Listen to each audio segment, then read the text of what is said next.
éxito en este tipo es frente a lo que son el grupo de familia del herpes zóster. Se tiene mucho menos éxito con lo que es el herpes simple, ¿no? Dentro del herpes simple se ha logrado un mayor éxito en lo que es la vacuna contra el herpes simple tipo 2, más que el tipo 1, ¿no? Pero es frente a estas glicoproteínas sobre las cuales se trabaja para la elaboración de las vacunas. Bueno, una vez dentro de la célula huésped, pues los herpes virus empiezan su replicación, empiezan la destrucción celular con la muerte celular, pero llega un momento dentro de lo que es el proceso de replicación que se produce un fenómeno, que es la famosa transcripción asociada a la latencia, ¿no? En la cual el virus va a detenerse, va a detener su proceso de replicación y va a quedar instaurado dentro del genoma de la célula, ¿no? Esto lo va a ser posible dentro de lo que es cuando llega a su célula huésped final, que sería en este caso, pues las células de células nerviosas de lo que es el ganglio, los ganglios periféricos, ¿no? Los ganglios nerviosos periféricos. Cuando llega esto se produce este fenómeno que le va a permitir pues una latencia prolongada, ¿no? Toda la vida va a estar ahí. Y va a resultar también de una acción coordinada entre el genoma del virus, ¿no? Las células T, ¿no? Del cuerpo del CD8, ¿no? Y la misma neurona, ¿no? Entonces, esta coordinación interna que va a haber entre esas tres estructuras va a permitir que este virus pues, permanezca vivo, ¿no? Y pueda, bajo ciertas condiciones, pueda nuevamente reactivarse, ¿no? Y salir a hacer el daño que ya conocemos. Dentro del aspecto de manifestaciones oculares que pueden ser pues de forma primaria a veces, ¿no? Cuando el virus recién invade, o ya de una forma de reactivación del virus, vamos a encontrar que el globo ocular pues se puede afectar, ¿no? Desde las estructuras externas, inclusive desde el párpado hasta las estructuras más internas, las estructuras como la retina, ¿no? Vamos a encontrar un espectro pues, amplio, ¿no? De queratitis, de queratobeitis, ¿no? Afectaciones muy particulares como la endotelitis, ¿no? Combinados muchos de ellos a veces con trabeculitis, una ciliociclitis, ¿no? Las uveitis, que pueden ser anteriores o pueden ser posteriores o totales, ¿no? Inclusive llegando hasta una afectación de las necrosis retinales. Es bastante florido o bastante amplio, un poco se puede decir, la gama de afectación que pueda generar una reactivación de los herpes virus, ¿no? Sea herpes simple o sea herpes zóster, e inclusive también los citomegalovirus o los Epstein-Barr, ¿no? Empecemos hablando sobre lo que es el herpes simple en particular.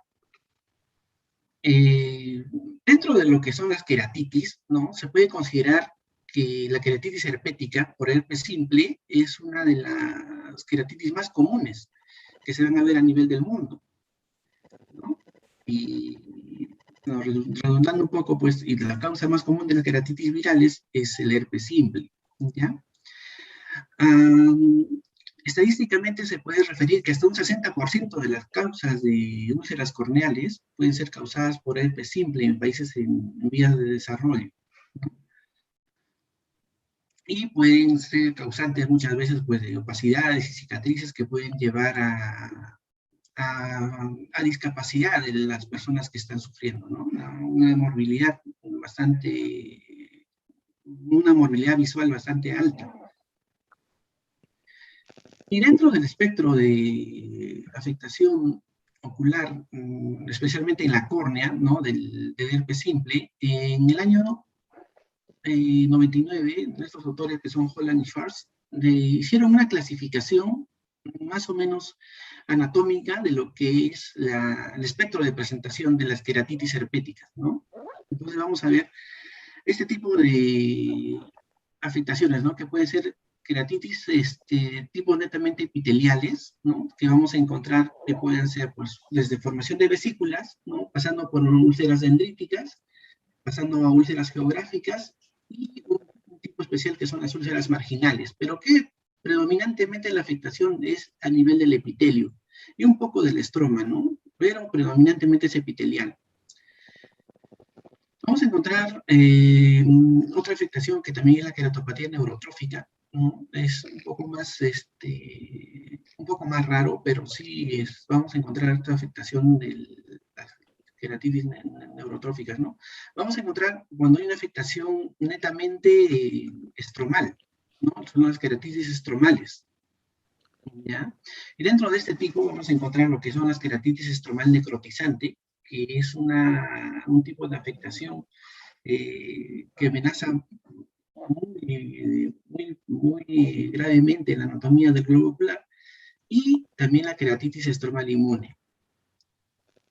Y ya un poquito más la parte posterior, que es la endotelitis, ¿no? Que podemos encontrar con la tipo difusa, la tipo disiforme, ¿no? Y de tipo lineal. Entonces, nosotros lo que debemos es saber reconocer cada una de esas estructuras para poder orientar nuestro tratamiento, nuestro manejo, ¿no? De este tipo de queratitis. Debemos saber reconocerlos y darles un nombre propio a cada una de las entidades que vemos, ¿no? Y poner pues, nuestro diagnóstico adecuadamente en la historia clínica.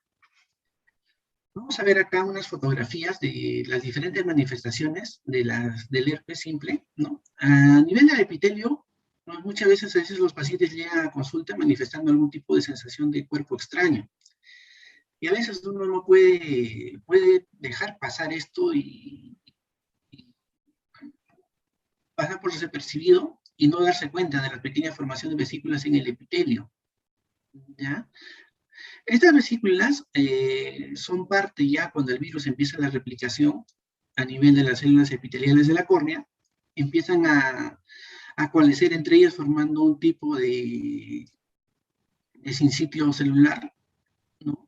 Y posteriormente van a erosionarse. Van a erosionarse y van a empezar a coalescer entre ellas y van a empezar a formar ya estructuras lineales, ¿no? Y las estructuras dendríticas, como ven acá, en esta parte de acá, ¿no? Como ven en este sector. Entonces va a darle la forma ya típica de lo que son las queratitis, las úlceras dendríticas, ¿no? La úlcera dendrítica por herpes simple, que a veces lo conocemos como la verdadera úlcera dendrítica, ¿no? Se caracteriza por ser, pues, de estructuras que van a erosionar la córnea de forma lineal, ¿no? Ramificada, y que van a tener la característica de tener bordes sobreelevados con la presencia de bulbos terminales, es decir, vamos a ver que van a tener engrosamientos al final de cada ramificación. Eso es lo que caracteriza a lo que es realmente una úlcera dendrítica, ¿ya? Y se forma una verdadera úlcera porque va a haber un defecto epitelial hasta la membrana basal de lo que es el epitelio, ¿no? Y cuando hacemos la tinción con fluoresceína, vamos a encontrar pues que va a teñir todo esto, ¿no? Va a teñir toda esta parte, menos el borde, ¿ya? La parte del borde, como es un poco sobrelevado, nos va a dar una lesión denominada pues tinción negativa de fluoresceína, ¿no? De la fluoresceína. Entonces, esto se debe justamente a ese fenómeno de sobrelevamiento de lo que es el borde de las células, ¿no? El acúmulo de células ahí donde está hay una proliferación activa, replicación viral, ¿no? Uno puede ver a veces como una mancha acá, pero al momento de teñirlo con la fluoresceína se va a ver la estructura dendrítica, ¿no? La estructura ramificada con los terminales. Y la zona de poca tinción a nivel del borde, ¿ya? Esto es lo que caracteriza a la úlcera dendrítica. Si nosotros hiciéramos una tinción con rosa de Bengala, por ejemplo, vamos a ver que los bordes se van a teñir con la rosa de Bengala. Y eso se ve a la particularidad de que este tipo de tinción tiene cierta adherencia a lo que es el tejido que se encuentra desvitalizado o, ¿no? o con algún tipo de daño, ¿no? Entonces se va a teñir con la rosa de Bengala el borde de la célula. Con la fluoresceína no, porque la fluoresceína tiende a acumularse más bien en zonas de defectos, ¿no? En este caso, pues vemos acá cómo se ha acumulado en el centro, ¿no? pero no se puede acumular en las zonas de sobreelevación. Entonces acá vemos la formación pues, de estos bordes claros, ¿no? Pero en la tinción con rosa de bengala se va a acumular también, pero va a haber una tinción en el borde, ¿no? Que va a dar la marcación de lo que son células que se encuentran con alguna alteración, ¿no? Que van a captar las células. Estas células, pues, como se encuentran en pleno fenómeno de lisis, ¿no? Entonces van a captar van a poder ser susceptibles de ser tenidas con la rosa de bengala. Y eso acuérdense siempre de esta parte de acá, cómo diferenciar pues una úlcera dendrítica de una pseudodendrita, ¿no? Con las tinciones. Acuérdense que siempre, si hablamos de una úlcera dendrítica, estamos hablando de úlceras provocadas por herpes simple. Dentro de este fenómeno de las queratitis epiteliales, no solamente tienen afectación unilateral, son un poco mucho más raras, la verdad que he visto pocos casos de eso, y la literatura describe que puedan ser, corresponder entre el 1% hasta el 14% de los casos de queratitis epiteliales, la manifestación de tipo bilateral. ¿Ya? Es un paciente que tuve la oportunidad de ver en algún momento, en que vimos, pues, en un ojito tenía las típicas dendritas en algunos sectores, pero en algunas partes ya hacía la formación de las úlceras geográficas, ¿ya? Es decir, una dendrita un poco más avanzada. Pero en el otro ojo teníamos la formación de las dendritas típicas, ¿ya? Entonces nos dice que, pues, es posible la afectación en cuanto a lo que es la bilateralidad, ¿no? En el mismo evento, ¿no? Solamente a veces con días nada más de diferencia de manifestación, ¿no? Entonces siempre tener presente también que es posible que sea bilateral, ¿ya? Porque son casos un poco raros, pero es posible. Las úlceras geográficas que ya había hablado antes, pues son las úlceras dendríticas que han pasado un poco más de tiempo, ¿no? Y ha permitido la expansión más de la úlcera epitelial, ¿ya? Entonces, vamos a ver pues que tiene esta forma, ¿no? Como ya la dendrita más gruesa, ¿no? Más extensa, ¿no? En forma geográfica, como como un mapa. Y no solamente a veces podemos ver pues estos en una córnea normal. Acá podemos ver que en este caso, en esta fotografía que vemos en la fotografía de la derecha, sobre una córnea que ha tenido problemas ya previos. Por ejemplo, esto se presentó este caso sobre un paciente con edema corneal crónico, ¿no? Y miren cómo todavía se conserva lo que es, a pesar del daño de las estructuras tróficas en la córnea, ¿no? Y cómo tiene esa tendencia a preservar lo que es la parte clínica de presentación de esta estructura sobre una córnea ya dañada, ¿no? Todavía se presenta inclusive la forma dendrítica por partes y la úlcera geográfica sobre una córnea que ya tiene problemas, ¿no? Como el edema epitelial, ¿no? Las microbulas, como pueden ver en esta córnea, ¿no? Entonces, sobre una córnea con edema corneal crónico por otro motivo también se puede presentar, ¿ya? Y felizmente todavía se puede reconocer. Pues, en otros tipos de daños, a veces cuando hay cicatrices, cuando hay neovascularización superficial, también pero a veces es mucho más difícil reconocerlo, ¿no? Pero como pueden ver, no está libre, ¿no? De que se pueda presentar. Así, estos de acá, por ejemplo, son en córneas, entre comillas, normales o sanas, pero acá no, ¿no? Entonces, mientras más daño tenga una córnea, es posible de que pueda presentarse de una forma un poco más eh, diferente, ¿no? Y hay que ser un poco acucioso para poder ver las formas que puedan dar y hacer un diagnóstico, ¿no? Es un fenómeno que se llama epitelopatía dendrítica. A veces sucede cuando ya hemos dado tratamiento por ya buen tiempo, ¿no? Ya va más de 2 o 3 semanas y a veces no retiramos el antiviral, ¿no? En este caso el antiviral tópico. Y se presenta fenómenos de mal cierre epitelial. Y va a seguir este mal cierre epitelial siguiendo la forma de la lesión original, ¿no? De la úlcera dendrítica en este caso, y vamos a ver pues acúmulos de células que tienen la forma del y a veces uno puede cometer el error de pensar de que pues no se cura, ¿no? ¿Qué pasa acá? Entonces hay que seguir con el antiviral y el cuadro pues se hace mucho más crónico. Y aquí vemos pues cómo está, ¿no? Esta es la famosa epiteliopatía dendrítica, un paciente que ya se ha curado, pero del herpes, pero hay un mal cierre, ¿no? Como pueden ver acá también. Como ven, acá tiene la estructura de una dendrita, pero ya no hay una úlcera como tal, ¿no? Es un fenómeno de mal cierre del epitelio. Acá vamos a ver un caso de estos. Por ejemplo, acá uno puede ver, ¿no? El paciente todavía puede quejarse de sensación de cuerpo extraño, ¿no? Pero ya no tenemos una úlcera. Y si nos hacemos un acercamiento, vamos a ver que ahí es una estructura un poco rara. Acá vemos lo que pasa acá. Dice, ¿no? Entonces, sigue más o menos la forma de la úlcera original. Y si lo vamos a teñir, vamos a encontrar pues estas zonas que son como elevaciones, ¿no? Que son acúmulos de células. Vamos a encontrar que van a tener pues una tendencia hacia la formación de como si fuera una úlcera, ¿no? De una úlcera dendrítica. Pero ya no es la queratitis herpética, sino eso ya como una secuela, ¿no? Entonces hay que tener cuidado y manejar un poco más conservadoramente esta patología. Y hay que quitar el antiviral y hay que darle otro tipo de manejo a esto, ¿no? Con más lubricantes y otra cosa más. Una de las manifestaciones es las úlceras marginales, como que son las dendritas o las úlceras geográficas, pero que se presentan de manera un poco más cercanas al limbo.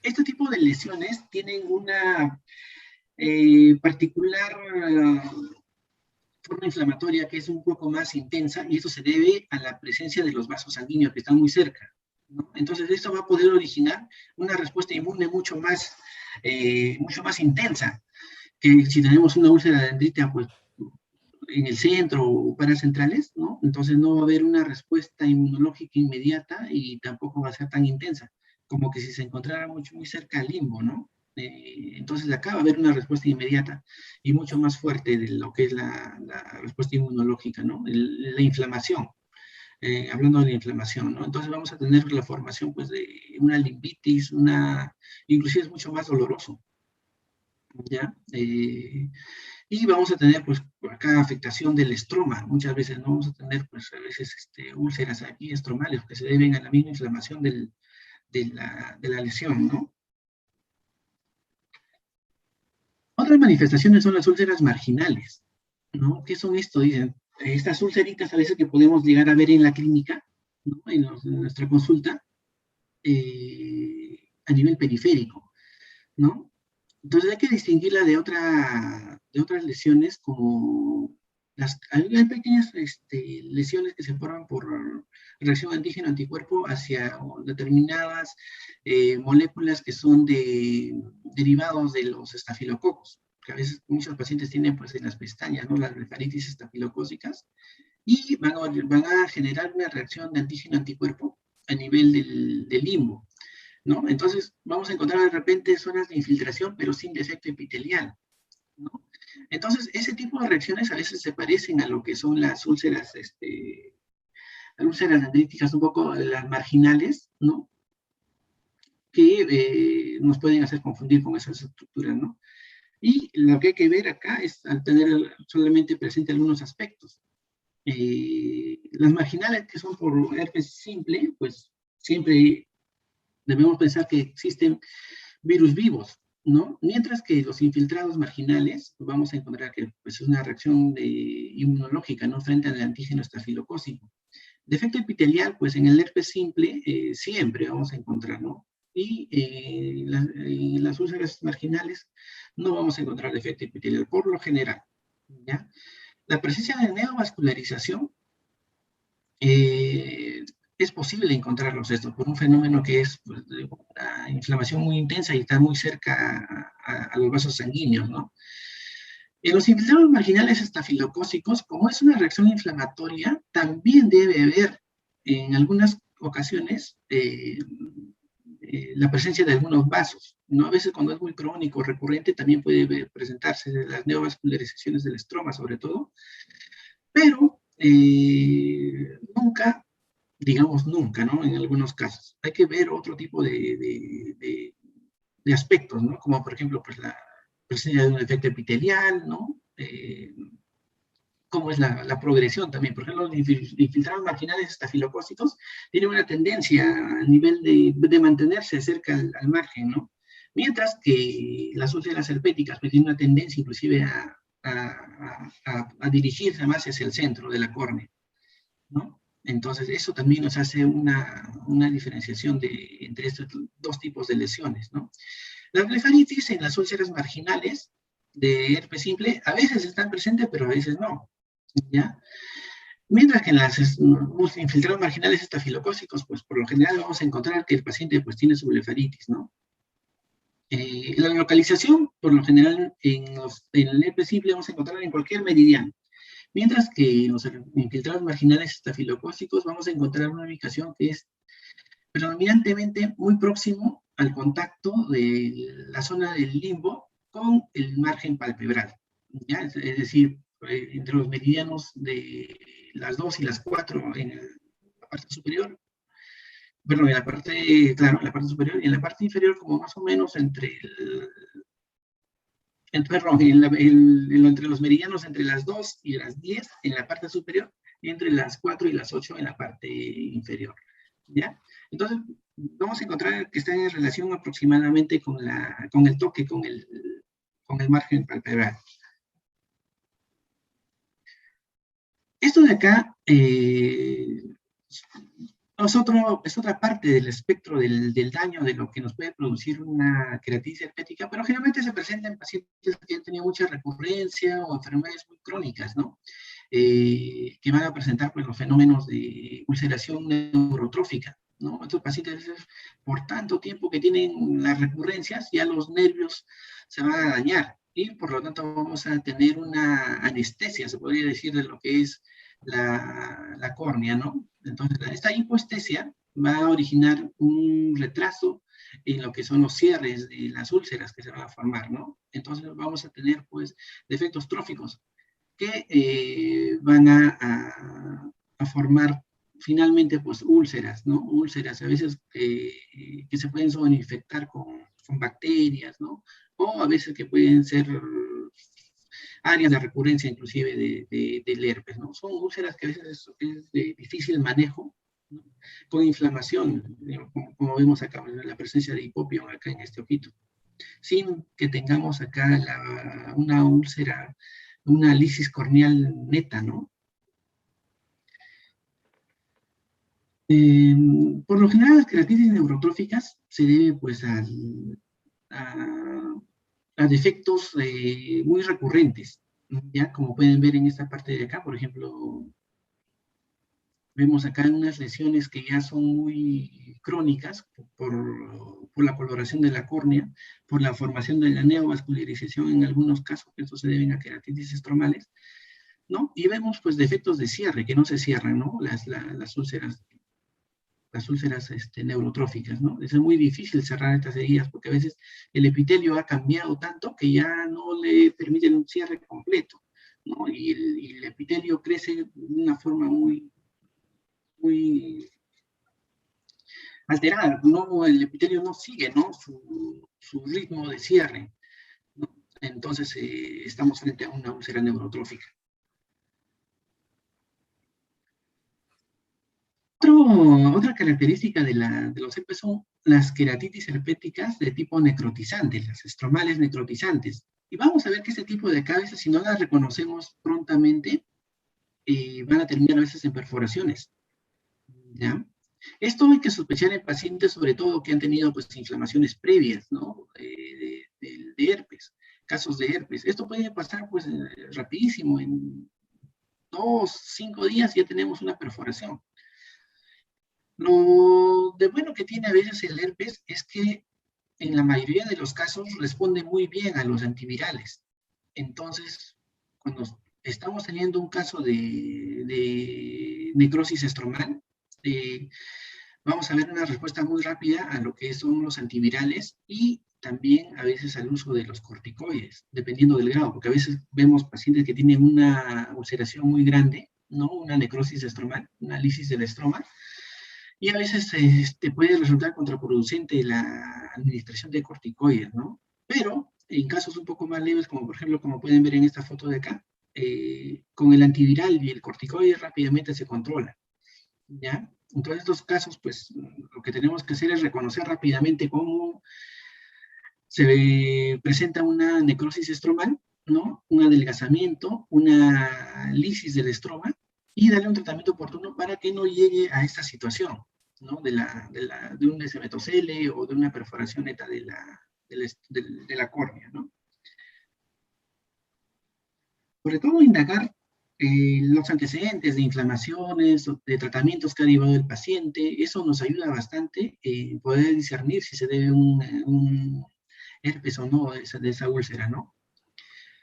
Otro tipo de lesiones a nivel del estroma, encontramos pues, que son las queratitis estromales de tipo inmune.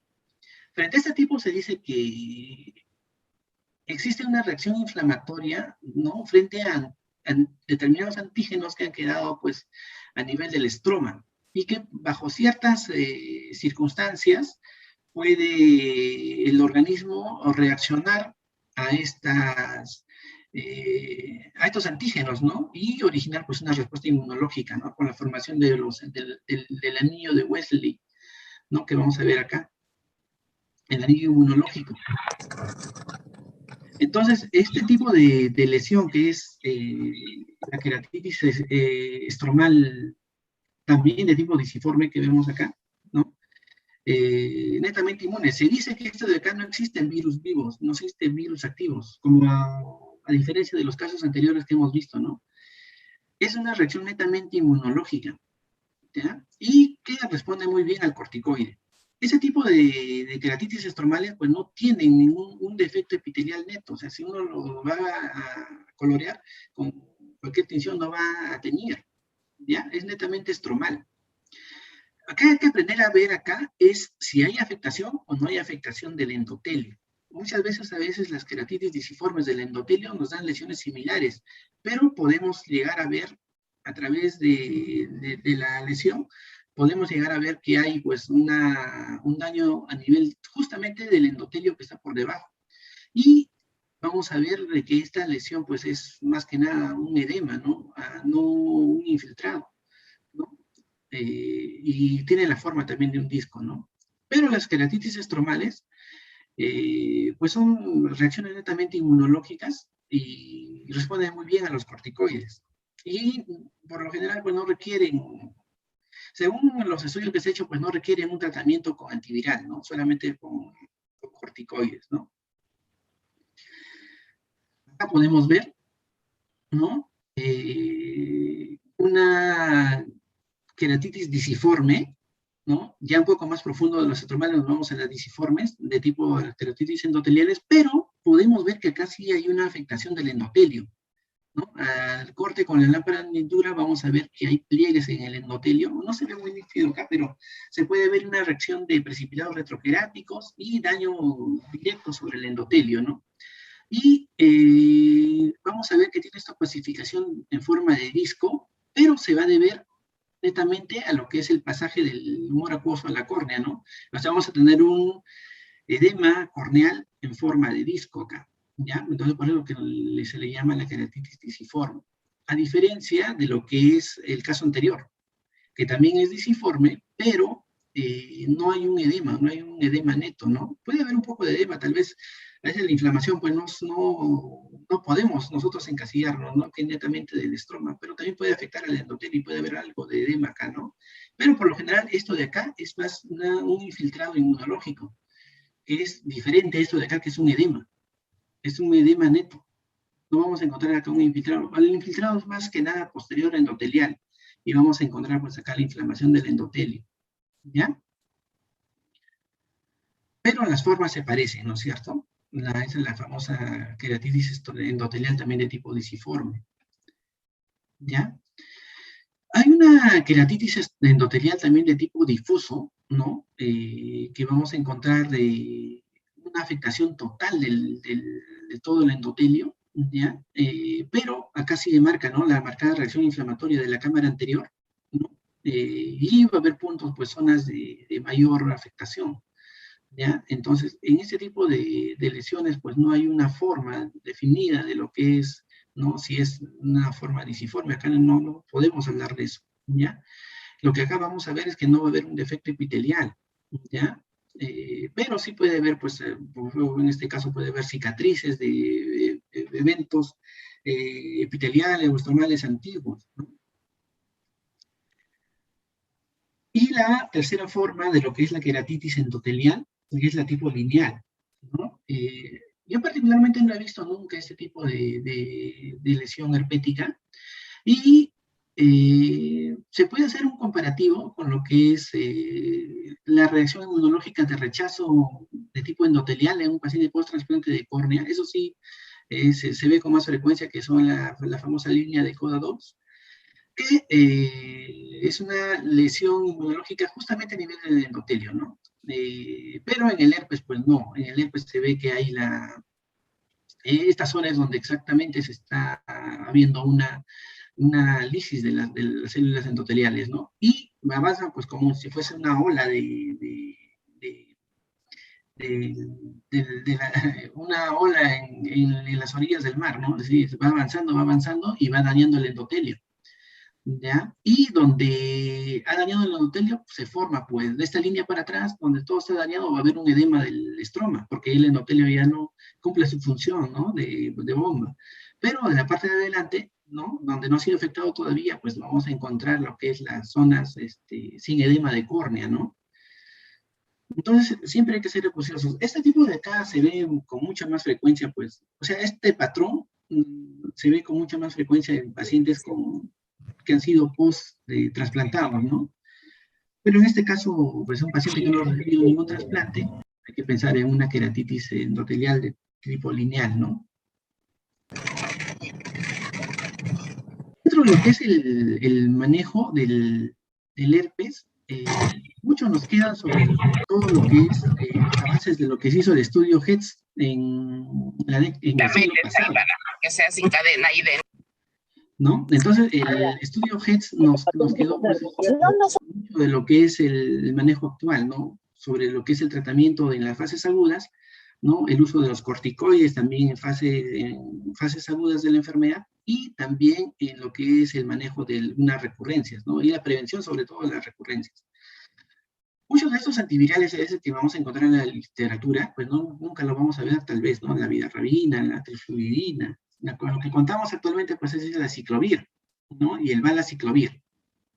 Entonces, el aciclovir es el antiviral de elección, ¿no? ¿Cómo elegir, pues, un tratamiento tópico? ¿Cuándo elegir un tratamiento sistémico, ¿no? Generalmente cogemos un tratamiento tópico cuando, pues, tenemos lesiones epiteliales. Entonces, no es necesario dar un tratamiento tópico, ¿no? Y para eso contamos, pues, aciclovir en ungüento. También contamos con lo que es el ganciclovir, también es otro medicamento que también tiene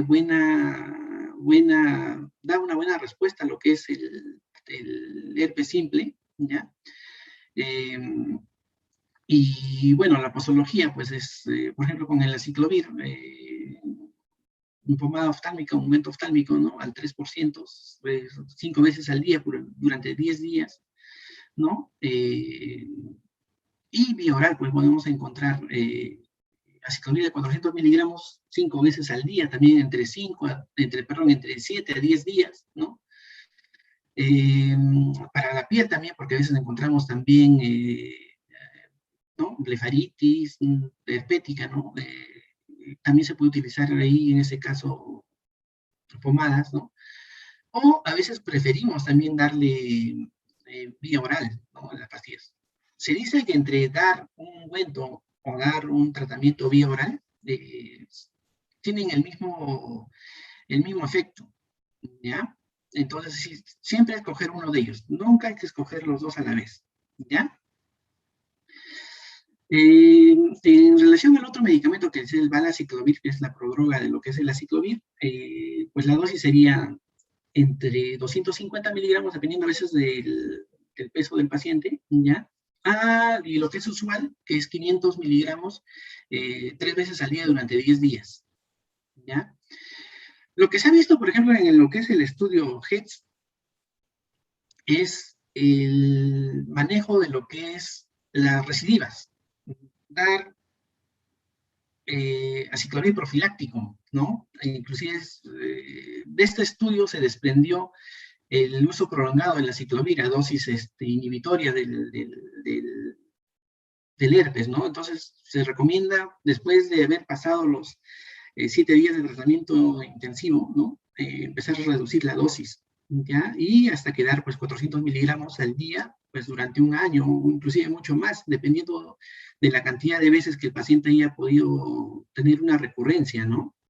Si tenemos un paciente que tiene una recurrencia y justamente es en el centro de la visión, pero que la visión todavía tiene cierta, bueno, se preserva todavía una visión funcional, en esos pacientes hay que recomendarles el uso de la aciclovir de forma profiláctica, pues, con mucho tiempo de duración, ¿no? Puede estar años con el aciclovir vía oral y siempre cuidando lo que es la parte de la función renal del paciente.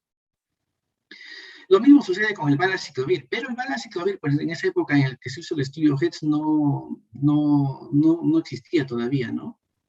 Actualmente se están haciendo estudios con el valaciclovir. Ahora, en un ratito vamos a hablar del valaciclovir. Justo acá de lo que estábamos hablando del estudio HEDS. El estudio HEDS pues estableció qué es lo que es la terapia estándar, ¿no? Para el herpes simple, ¿no? Y todavía hoy en día es válido, ¿no? Sin embargo, pues existen nuevos antivirales, como el valaciclovir, ¿no? Que proveen un fácil cumplimiento, mejor biodisponibilidad. Por ejemplo, cuando tomamos una dosis de aciclovir, vamos a tener una biodisponibilidad, ¿no? Entre el 10 al 30% de aciclovir, ¿no? En la sangre. Pero cuando tomamos una dosis de valaciclovir, vamos a tener una biodisponibilidad de aciclovir hasta del 70%, ¿no? Entonces, de esta manera puede mejorar lo que es la eficacia de y también la reducción un poco de la dosis, del número de veces que se da, ¿no? Por ejemplo, el aciclovir solo se toma pues hasta 5 veces al día, ¿no? A diferencia del valaciclovir, que son 3 veces al día. La diferencia de esto está en el precio. A veces preferimos dar aciclovir porque es mucho más barato y también es mucho más fácil de conseguir, ¿ya? Y bueno, pues lo que también otra conclusión que se desprendió del estudio HEDS fue que se necesita futuras investigaciones para prevenir la latencia, ¿no? Disminuir las recurrencias y tratar de manera más efectiva la queratitis necrotizante, ¿ya? El estudio HEDS vio estos puntos, cuál es el uso de los esteroides en la queratitis estromal, ¿no? Y vio pues que sí es efectivo, pero siempre acompañado de un antiviral, ¿ya? En este caso, el estudio HEDS usaron más trifluidina, ¿ya? Para algunos tipos de estudios, ¿no? Y también el uso de aciclovir oral para las queratitis estromales. En esta rama del estudio HEDS, encontraron que la queratitis estromal de tipo inmune, pues no tenía un beneficio dar el aciclovir ahí, ¿ya? Pero en casos de queratitis con compromiso, pues, de la cámara anterior, como por ejemplo la cilitis o iridociclitis acompañados, ¿no? de las queratitis, se vio que sí había un beneficio del uso del aciclovir.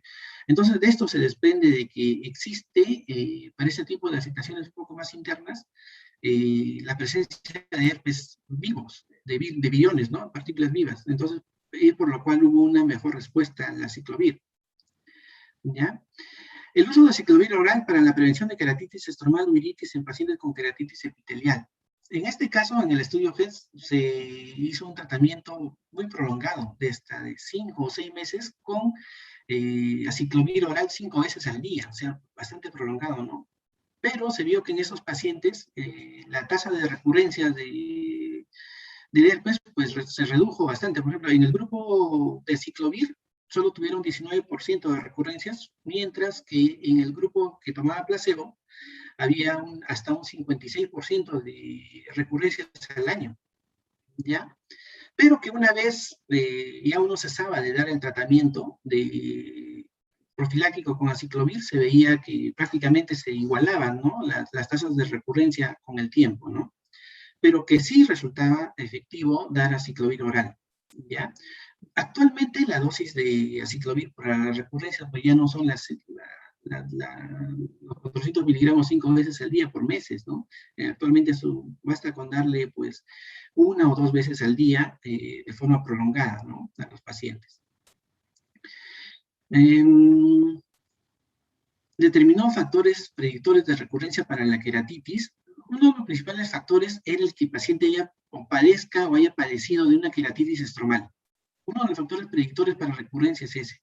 ¿Ya? Si los pacientes que tienen queratitis estromales tienen más tendencia a la recurrencia. ¿Ya? Y también determinó qué factores podrían influenciar. Y curiosamente en el estudio HEADS se encontró pues que ni el estrés, ni la exposición a radiación ultravioleta, no eran causantes de recurrencia, ¿no? Pero no era definitivo esto por el pequeño número de casos que habían incorporado en esta rama del estudio. No fue tan válida esa conclusión, ¿no?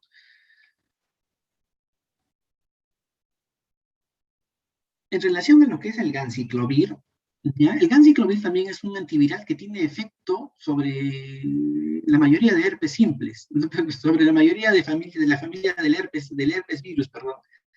A diferencia del aciclovir, ¿no? Por ejemplo, el aciclovir solamente va a tener, pues, un efecto mayor sobre el herpes simple y sobre lo que es el herpes zóster, ¿ya? Pero el ganciclovir no, el ganciclovir va a agarrarnos tanto los herpes, ¿no? Simple y zóster, y también lo que es el citomegalovirus, ¿ya? O sea, es una forma de expandir un poquito más, pero el manejo a veces es un poco más complejo con el ganciclovir, ¿no? Que con los demás.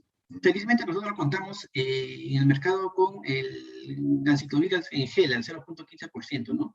Y la dosis pues, se recomienda pues 5 veces al día, hasta que haya un cierre epitelial, y ahí podemos bajarlo, ¿no? A 3 veces al día por 7 días, ¿ya? El aciclovir tópico también. ¿Qué ventajas hay entre dar ganciclovir o dar aciclovir ungüento? Pues terapéuticamente no hay ninguna ventaja. Se dice que tienen la misma efectividad. La ventaja de dar el ganciclovir está, pues, se puede decir en la comodidad, ¿no? Que el paciente pueda sentir como es un gel, ¿no? Puede generar menos irritación, ¿no? Menos visión borrosa también, que el aciclovir. ¿Ya? Al aciclovir, al ser pues un ungüento, nos va a dar un poco más de irritación, un poco más de visión borrosa, ¿ya? Frente al ganciclovir. Y la otra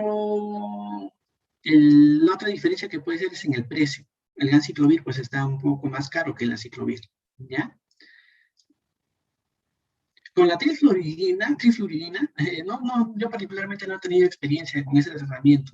Tampoco nunca he visto este fármaco, ¿no? Solamente he visto pues el aciclovir, el valaciclovir y el ganciclovir. Con esos 3 medicamentos son las herramientas que contamos en el día a día para poder tratar a estos pacientes, ¿no? Y felizmente van bien hasta ahora.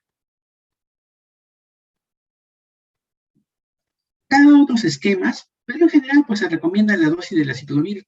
Se da entre 7 a 10 días, 400 miligramos 5 veces al día. En dosis pediátricas también se baja según el dosis por kilo de peso. Lo mismo para el aciclovir, pero el valaciclovir hay que tener cuidado en menores de edad. No está recomendado dar en menores de edad, ¿ya? El aciclovir sí. El fanciclovir nunca lo he visto tampoco, pero acá tenemos un esquema, si por ahí ustedes pueden llegar a tener acceso al fanciclovir, ¿no? Un esquema de tratamiento de esto. Con el valaciclovir para herpes simple, generalmente pues uno empieza con 500 miligramos 3 veces al día, ¿no? Por 7 a 10 días, que es el esquema básico, y luego empezamos la introducción hasta pues 500 miligramos una vez al día para la dosis profiláctica, ¿no? Si es que el paciente lo medita, ¿no? Y lo mismo con el aciclovir, también se baja hasta 400 miligramos 2 veces al día, pues una vez al día, dependiendo del caso, para la prevención de recurrencias, ¿no? Esto es el uso del corticoide en el estudio HEDS. El estudio HEDS evaluó mucho lo que es, pues, lo que es la parte del,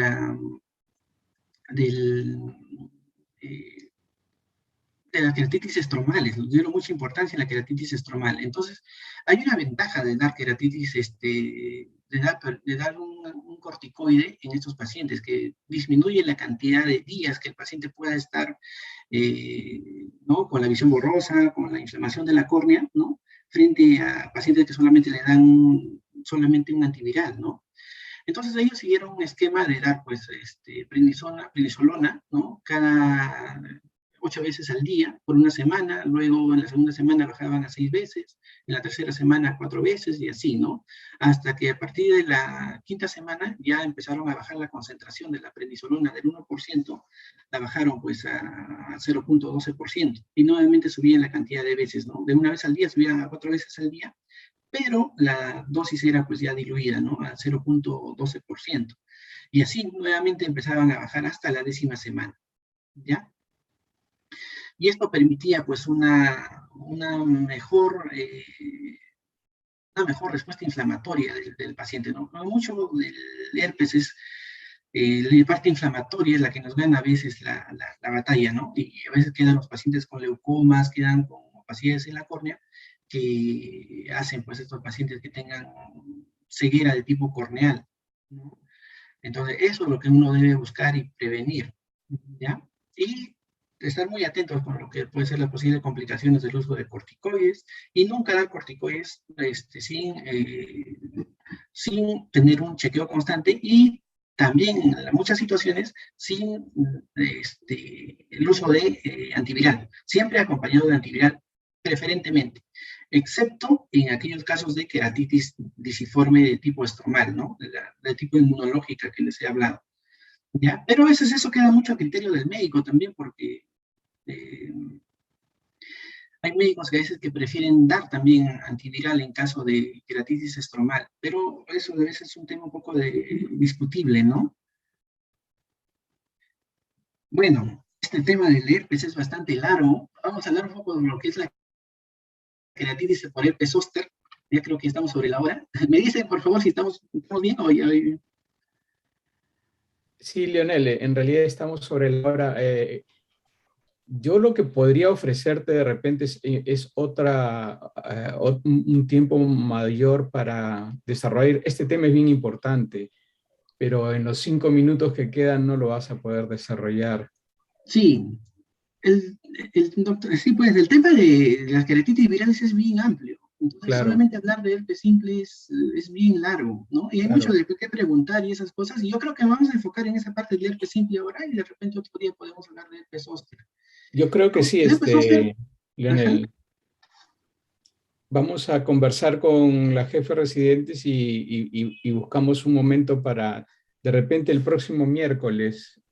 Déjame conversarlo, perfecto, doctor.